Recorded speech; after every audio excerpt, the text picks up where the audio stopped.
මාව බඩගින්න වෙවුලනවා. ඉංග්‍රීසි වලින් කියමු. හැබැයි මෙතනදී hungry කියන වචනය නම් ඔන්න භාවිතා කරන්න එපා.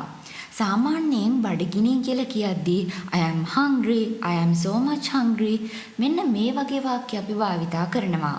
හැබැයි බඩගින්න ඉවස ගන්න බැරි තරම එකක් නම් හොඳටම බඩගිනි නම් අපි අර කියන්නේ සාමාන්‍යයෙන් මැරෙන්න තරම් බඩගිනි ඕන දෙයක් මට කන්න පුළුවන් කියලා. අන්න ඒ වගේ අවස්ථාවක ඒ අදහස ඉංග්‍රීසියෙන් ඉස්මතු කරන්න hungry කියන වචනය අපි භාවිතා කරන්නේ නැහැ. එහෙනම් මොකක්ද අපි භාවිතා කරන වචනය? අන්න ඒක ගැන අද මේ පාඩමෙන් අපි ඉගෙන ගමු. බඩගිනි කියලා කියන්න ඕනේ වෙද්දී hungry කියන වචනේ භාවිතා කරාට හුඟක්ම බඩගිනි කුසගින්නෙන් පෙළෙනවා කියලා කියද්දී starving කියන වචනේ තමයි අපි භාවිතා කරන්නේ. දැන් මේ starving කියන වචනේ භාවිතා කරලා අපි පුංචි වාක්‍ය ටිකක් නිර්මාණය කරලා බලමු නිවැරදි අදහස ඉස්මතු කරගන්නේ කොහොමද කියලා. පළවෙනි වාක්‍ය I am starving. ඒකේ තේරුම මම හොඳටම බඩගින්නේ ඉන්නවා. දැන් හිතන්න දවස් දෙකක් විතර කාපු නැති ඔයා කාගාවට හරි ගිහිල්ලා කියනවා මට ඉන්න බෑ හොඳටම බඩගිනි කියලා. එතනදී දැන් දවස් දෙකක්ම කාලා නැහනේ. ඒක ගොඩක් දරා ගන්න අමාරු දෙයක්. එතනදී I am hungry කියලා කිව්වොත් ඒක සුළුවෙන් තමයි ගණන් ගන්න වෙන්නේ. හැබැයි I am starving කියලා කිව්වොත් ඒකේ තේරුම ඔයාට හොඳටම බඩගිනි කියලා අනිත් කෙනා දන්නවා. ඊළඟට I missed my lunch. I am starving. මම මගේ ලන්ච් එක මිස් කරා. ඒ කියන්නේ දවල් කෑම එක මම ගත්තේ නැහැ. දැන් මට ඉන්න බෑ බඩගිනි.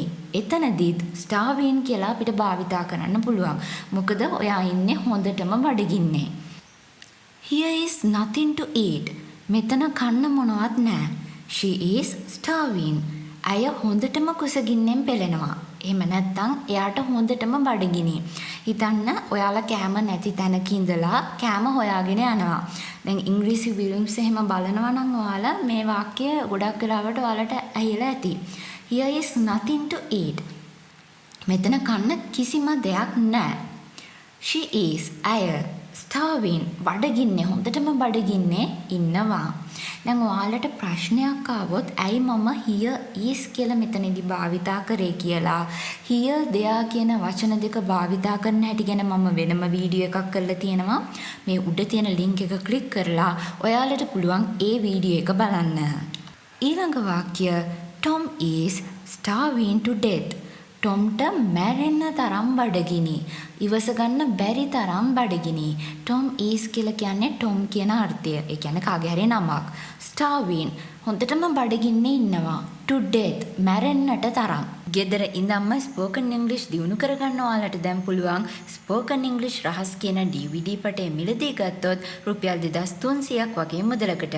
එහෙමත් නැත්නම් මේ පාඨමාලාවට අදාළ වීඩියෝ එක ඩවුන්ලෝඩ් කර ගැනීමට රුපියල් 2100ක් පමණයි. මිලදී ගැනීම සඳහා ඉහත දැක්වෙන දුරකථන අංකයට WhatsApp මගින් කෙටි පණිවිඩයක් යොමු කරන්න. They are almost starving. ඒගොල්ලෝ දැනටමත් හොඳටම බඩගින්නේ ඉන්නේ. මේ almost කියන එකේ අර්ථය පැහැදිලි කරලත් මම වෙනම වීඩියෝ එකක් කරලා තියෙනවා. ඒ පාඩමත් මේ උඩ තියෙන link එක ක්ලික් කරලා ඔයාලට බලන්න පුළුවන්. මේ දැනටමත් කියන අර්ථය තමයි almost කියන එකෙන් මෙතනදී අපි ඉස්මතු කරන්න උත්සාහ කරලා තියෙන්නේ. දැන් කවුරු හරි හොඳටම බඩගින්න ඉන්නවා. තව කෙනෙක් ඇවිල්ලා ඒගොල්ලන්ට වැඩක් දෙනවා කියලා හිතන්නකෝ. එතකොට ඔයා කියනවා අයියෝ ඒගොල්ලෝ දැනටමත් හොඳටම බඩගින්න ඉන්නේ වැඩ කරන්න බෑ යාලට කියලා. කොහොමද මේ වාක්‍ය කියන්නේ? නිකමට හිතලා බලන්න මේ වගේ වාක්‍යයක් ඉංග්‍රීසියෙන් ඔයාලා කියන්න හිතුවොත් ගලප ගන්න හරිම අමාරුයි. හේතුව තමයි අදාළ වචන ටික ගැන ඔයාලට අවබෝධයක් නැති වෙන්න පුළුවන්. දැන් almost කියන එක භාවිතා කරන හැටි, starving කියන එක භාවිතා කරන හැටි ගැන අවබෝධයක් තිබ්බනම් ඔන්න ටක් කාලා මේ වාක්‍ය නිර්මාණය කරගන්න පුළුවන්. ඊළඟට you must be starving. ඔයා හොඳටම බඩගින්න වෙන්න ඕනේ. දැන් must be කියන එකේ අර්ථය මෙතනදී එහෙම වෙන්න ඕනේ, එහෙම විය යුතුයි කියලා අපි හිතනවා. කවුරු හරි දිහා බලලා ඔයා හොඳටම බඩගින්න වෙන්න ඕනේ කියලා කියනවා අපි කාට හරි. එතනදී you must be starving කියලා අපිට කියන්න පුළුවන්. ඔන්න දැන් මේ වචනය භාවිතා කරලා පුළුවන් තරම් උත්සාහ කරන්න වාක්‍ය ගොඩාක් නිර්මාණය කරන්න. එතකොට ඔයාලට මේ වචනය හුරු පුරුදු වචනයක් බවට පත් වෙනවා.